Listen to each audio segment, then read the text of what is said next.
إنا لله وإنا إليه راجعون. الله نحرسته قدوميه وسرد وحبرشده قبل كالسناق مرحوماني صالح حاج حسن أيا كو geeriyooday shil gaari oo ka dhacay deegaanka Karasharka oo ka tirsan gobolka Togdheer waxaana sidoo kale shilkaasi ku dhaawacmay laba haween ah. Shilkan ay sababeen isku dhaca laba gaari oo kala ahaa nooca loo yaqaan Langaruusalka iyo gaari nooca loo yaqaan Waraadka ayaa waxa meydka marxuumka la soo gaarsiiyay cisbitaalka weyn ee magaalada Burco. Isduwaha wasaaradda caafimaadka ee gobolka Togdheer taliyaha qaybta booliiska gobolka ayaa shilkaasi ka warbixiyay waxaana tacsi tiraanyada u direen qoyskii iyo qaranka uu ka baxay marxuum Anis Saalax Xaaji Xasan.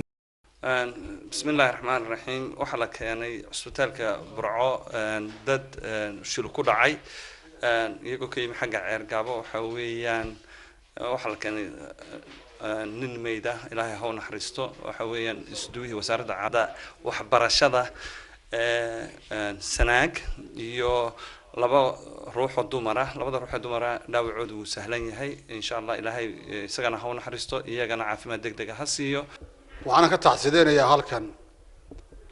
إسكدوي وحبرشده قبل كسناق مرحوم أنيس نيكلايرا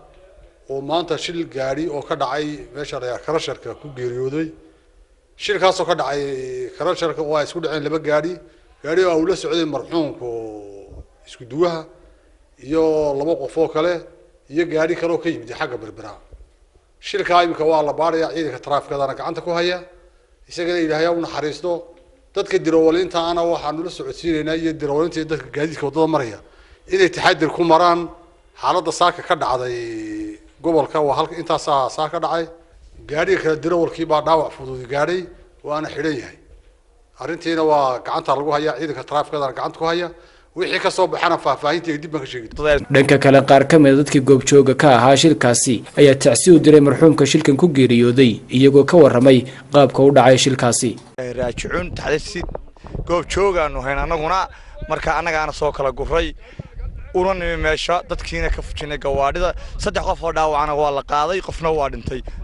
magacaygu وشرمارك عبد البلاد. إنا لله وإنا إليه راجعون. محمد حسين إسماعيل محمد موتو تلفزيون عالمي بولشو مقالة برعو.